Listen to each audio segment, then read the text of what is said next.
کا نعرہ یا رسول اللہ، بڑی تحقیق سے ہم نے پکارا یا رسول اللہ، یا رسول اللہ، یا رسول اللہ، یا رسول اللہ، یا رسول اللہ۔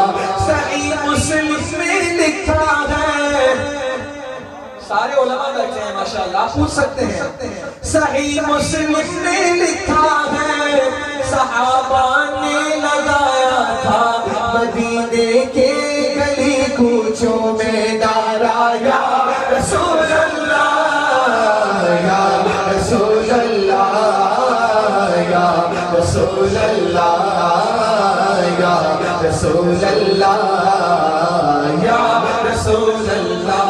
علی فرماتے ہیں جب ہم نبی کے ساتھ چلتے تھے، کہہ دو نا سبحان اللہ۔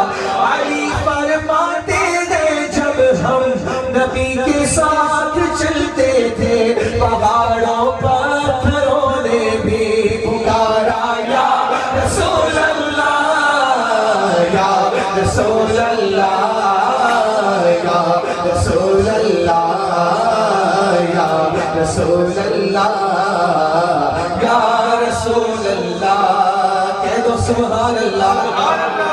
یمامہ جنگ میں کفار بھی تکبیر پڑھتے تھے۔ مسلمہ بن کذاب بن منافق، he was there in the battle of Yamama۔ کیسا منافق تھا؟ یا رسول اللہ کی سرکار کی بارگاہ میں آ کر سرکار سے اپنا عشق ظاہر کرتا تھا، لیکن اندر سے وہ سرکار کا بہت بڑا گستاخ تھا۔ نعرہ تکبیر کا وہ بھی لگاتا تھا، مومن بھی لگاتا تھا۔ فرق کیسے ہوا اس دن؟ اس بیٹل میں پتہ کیسے چلا کون منافق ہے کون مومن؟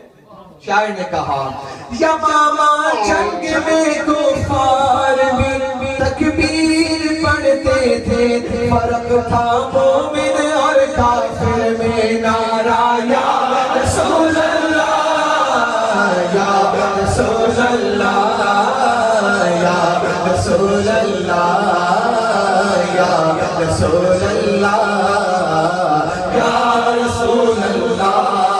آخری شعر مل کے کہنا ہے، اس محفل میں آنے کا مقصد کیا ہے؟ قسم رب کی میرے آقا سماعت کر رہے ہوں گے، ہم یہاں سے پکارے وہاں وہ سنے، مصطفیٰ کی سماعت پہ لاکھوں سلام۔ قسم